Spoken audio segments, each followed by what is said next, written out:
English translation 42nd contact, Wednesday, 7th January 1976, 0019.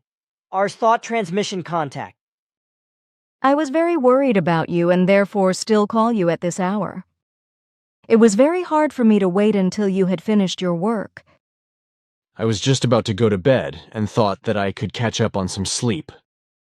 I have now sat about 16 hours in front of the typewriter and have written the last explanatory remarks for the creational genesis of Pleiadian. I have monitored that, and I know all about your hard work. You really should not push so hard now, because the Pleiadian level gives you some leeway over time. But despite your hard work, I want to talk to you about some things, even if I keep you from sleeping because I was really worried about you. It was me. I do not understand why you worry about me, because I am doing quite well with my work, and I have also received loving help, because when I compile the printed reports, someone has been helping me lately, so I can always save a lot of time. That is very pleasant, but you seem to feel really comfortable and unconcerned. Why would I not? You really do not think about that anymore? I cannot register a stirring in you? I really do not understand you. I feel really happy and contented. I do not have a headache, nor does anything bother me. I am just a little tired. You really do not think about last night's incident anymore? Oh, that is what you mean. No, right now I really was not thinking about it. The matter is over for me, and I do not think it is worth it to say much more about it. So you think they wanted to rob you of your life? I am not exactly eager to have this inconsequential event in the report. Let us not talk about this. It is important, though. You think so? In any case, I do not find that. That is for me to decide. Then do what you want. For me, at least, it does not suit me. Now be sensible, because the matter is to be taken seriously and is in no way humorous. What do you know about it? Quetzal has been trying to take care of you for the last few days, and has found that you are in danger. He was able to locate the time when they wanted to threaten you. But the person doing the job could not be determined because he was protected by some forces. Even after the incident, an analysis was not possible. Only the escape route was visible at a short distance, but afterwards all clues were lost. Then the matter is already settled, because I have no questions about it. It was all just a stupid game with a little cap gun, so just a toy, nothing more. But that bullet missed you by only a little, Quetzal told me. That may be because the stupid thing flashed by right in front of my forehead and banged into a copper spiral and then into the ceiling. It must have been close, because I felt the breeze. You were very lucky, but it was partly based on your reaction. Quetzal explained that you reacted incredibly fast and that you have very good nerves. He's giving you credit for that. It is all right. I am still used to this kind of thing from the old days, and it is really not worth talking about it any further. I just want you to be very careful. According to Quetzal, you did not worry about the event, nor did you think about it in any other manner, neither before, when you received the knowledge of what was to come, nor afterwards. It is really not worth thinking a lot about such stupid things. But now you have said something about the previous knowledge about the coming events. Did you guys just cut in and teach me that stuff in my dream? It was a bit strange, because I really did not know anything about it, and so I could not adjust to it. It was an intuitive dream form that warned you. We therefore have nothing to do with the warning. Well then, once again, my better self has tried to take care of me. You can call it that. But be very careful in the future, because we cannot keep you and the events coming at you in constant succession under control. We still have a lot of other work to do. I can take care of myself, I am used to it. And I do not get scared over a midget blue bean like that. Ascot has told me various things about this, but please be careful anyway. My big promise. I will keep my eyes open and my ears pointed. But one thing would interest me nonetheless.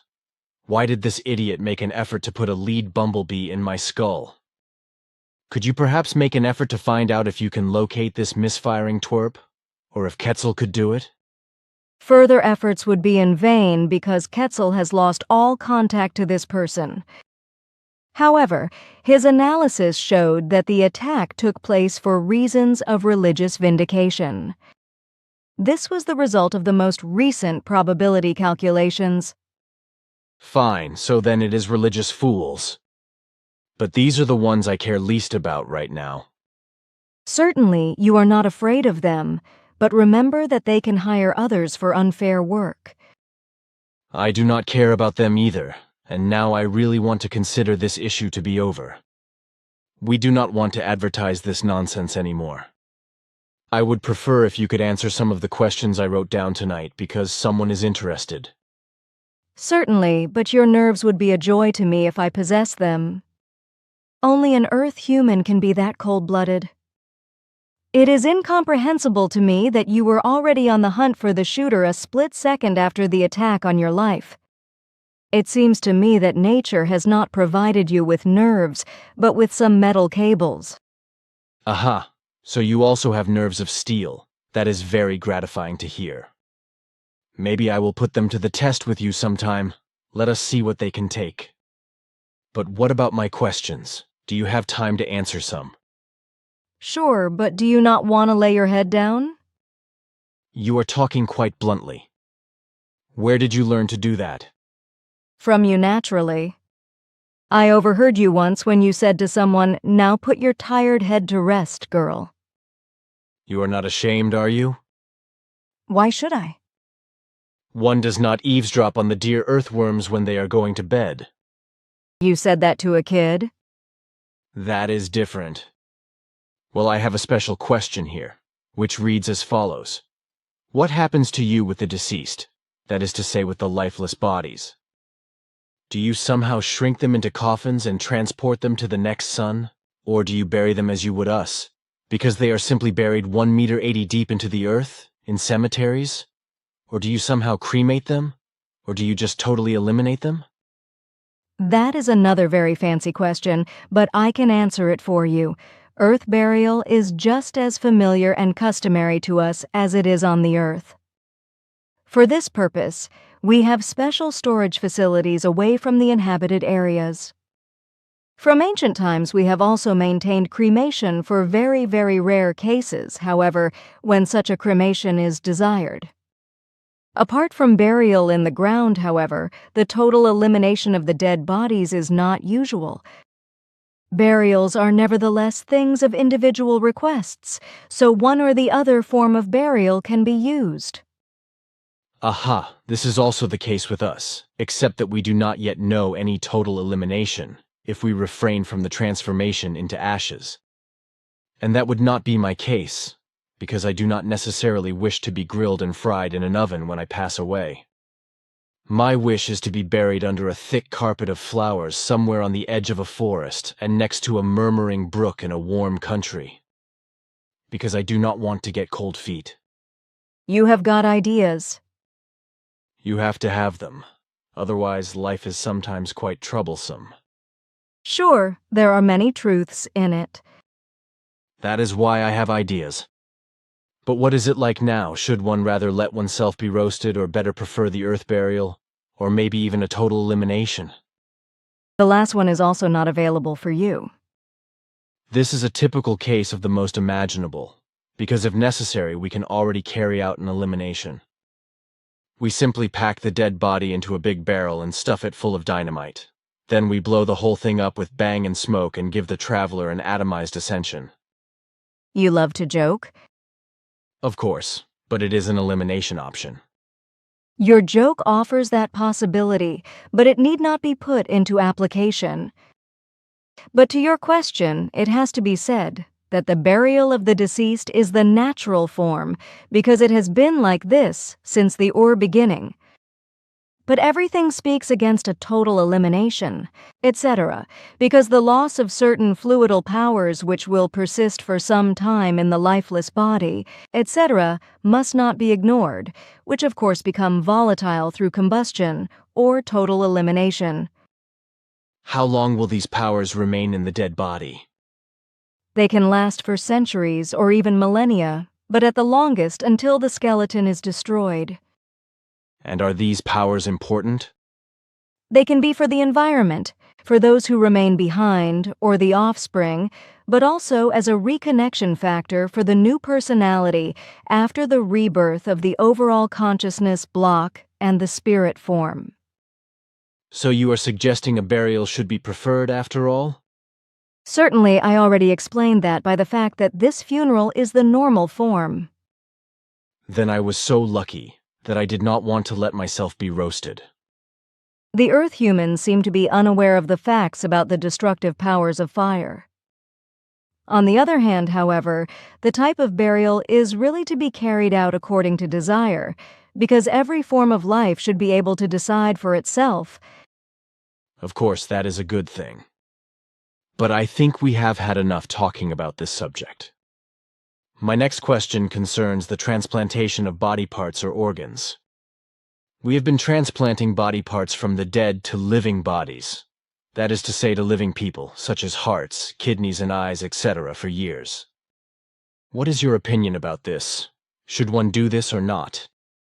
This is the type of development of the still primitive science which, with a few exceptions, always has very little success. For example, our scientists also work with transplantation of eyes and other organs. However, these are then transferred to them from the cultivated living material of the particular life forms. Therein, they have achieved complete successes.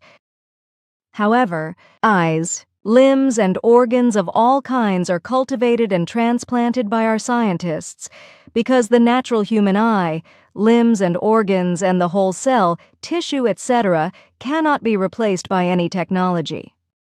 So body organs as well as limbs are not removed from the living or dead in order to be transferred to the living. Such transplantations involve very great dangers in various forms, of which I would like to mention just two important ones. One risk factor is the complete destruction of the immune system of the body to which a limb or organ is transplanted by a foreign body. This means that the body on which the transplantation is performed must be rendered completely defenseless by anesthetics, toxins, etc., that is to say, its immune system must be completely destroyed so that it does not repel the transplanted organ or body part. Thus, the body becomes very dangerously susceptible to any external influences, so a very small dust particle can already be enough to endanger the body so that the life form dies. The second factor to be mentioned is that of the foreign fluidal energies that are inherent in the transplanted part of the foreign body. This transferred fluidal energy works with complete certainty against the inherent energies in the body into which they are forcibly transplanted. This creates many dangers as well as bodily and consciousness-degenerating factors. What do you do then when someone needs a new limb or organ? We have the possibility of a complete regeneration. Where this possibility no longer exists, however, we replace what is necessary with organs grown artificially from the cell tissue of the person concerned, which survive the lifetime of the body with complete certainty. This possibility is also applied to lost limbs, etc. This means no transplantation in the sense that is now possible on the Earth. Certainly, that is why terrestrial medical surgical science should try not to perform such transplants. The good form is the production of artificial and useful organs of replacement, etc., grown from the patient's own cell tissues. Could you not provide some suitable plans and details?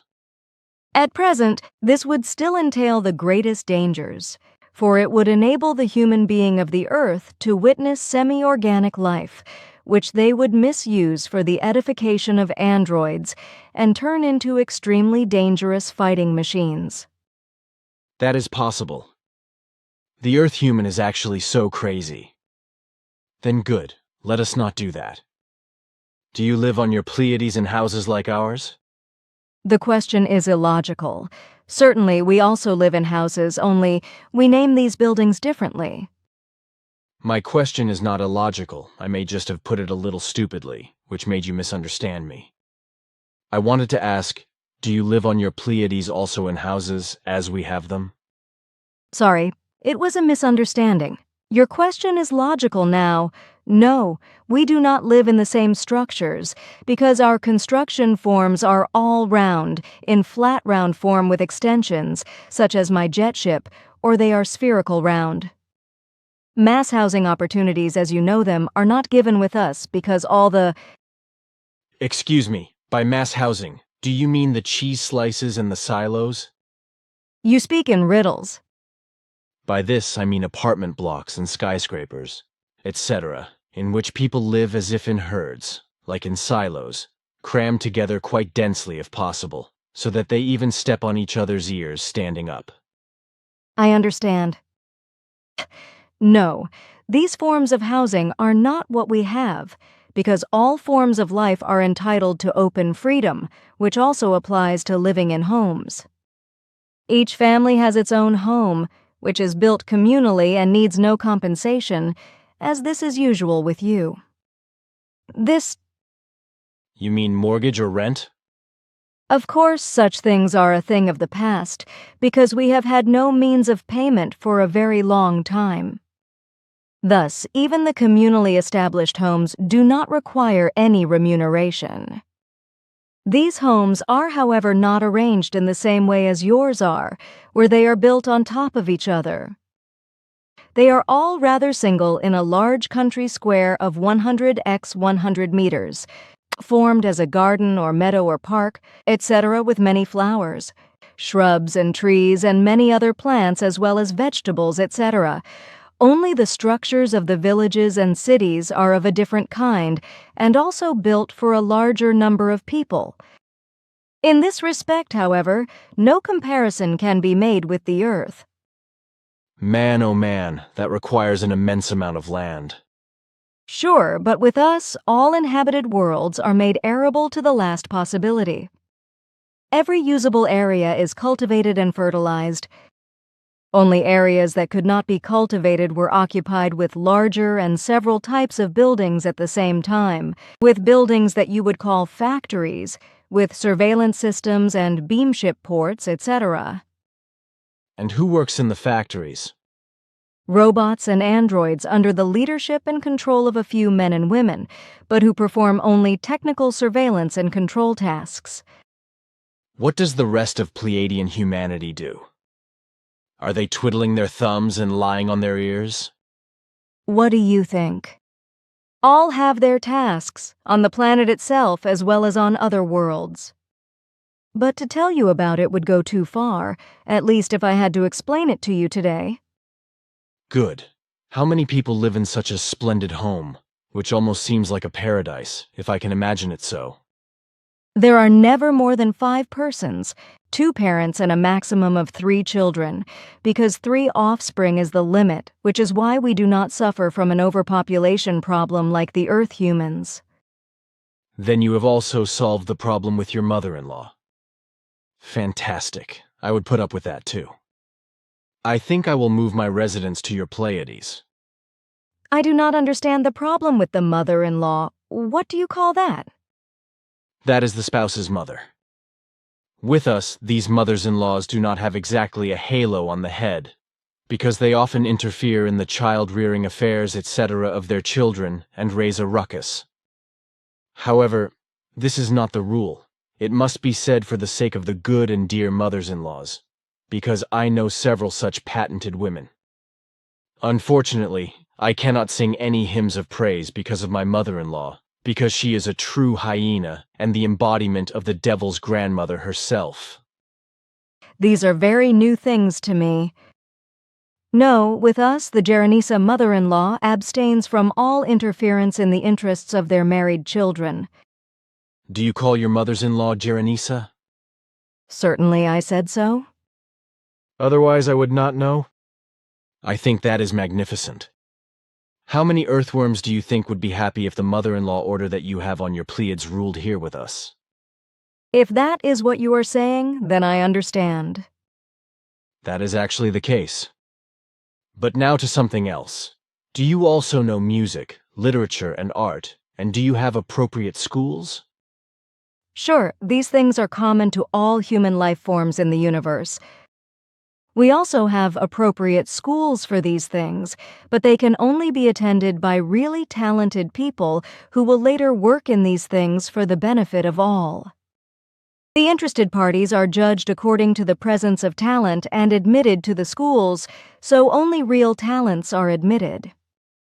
There are therefore no such things as are customary on Earth, namely that performers appear in public who make ear-hurting sounds. I often find that very horrible when I listen to earthly music. It is just barbarian music. Some manslaughter, some blood, some death cry, squeaking, hysterical nagging, and some nonsense of supposed love and moldy romance. That is what the earthworm finds beautiful. You must understand that. It is terrible, but all the more I am happy about the really good and harmonic earthly music, which has nothing to do with these sounds, which are often bad and unmusical. You are right, but how does your music sound? And what kind of instruments do you have? I cannot describe the music to you because it would sound completely strange to you. Likewise, the instruments would be alien to you. Then you just let it go. But would it be possible that you might bring me some music notes, a book or something else, maybe a picture? For you to look at and feel, yes, but I should not hand it over to let it go into your possession or to hand it around. Why not then? These are the safety regulations that we must comply with in every form. I should not bring any things to the earth if they do not remain in my own possession. The only exceptions are crystals and minerals which are meant to help you. Too bad. But can you answer me one more question? Certainly. Where do you get the money from when you walk around our Earth shielded from vibrations and buy something somewhere? For these purposes, we look on Earth for precious metals and gemstones with our search devices, which we mine in very small quantities with our devices and sell to buyers, who compensate us with earthly money as an exchange value, which we then exchange into the required currencies as required. Then you earn the money quite easily because the machines work for you. Actually, no big problem at all, because such jingle stuff is lying around in many places on Earth. But it is better that you get the change you need that way. Someone thought you would steal it somewhere and maybe clean out a bank here and there. This cannot be done. Neither is it. That you always have to go straight to the mill. So it was again another joke? Of course, what do you think? I did not know that. It is a different form than the one I have known about you so far. I am just rich in form, ha ha ha, only not calculated according to curves. I do not understand you. It is probably better this way, but now I am really tired, simyase. I am going to bed now. Certainly, I wish you a good night's sleep. Is that so common among you? I learned that from you, but now go to sleep. Goodbye, dear friend.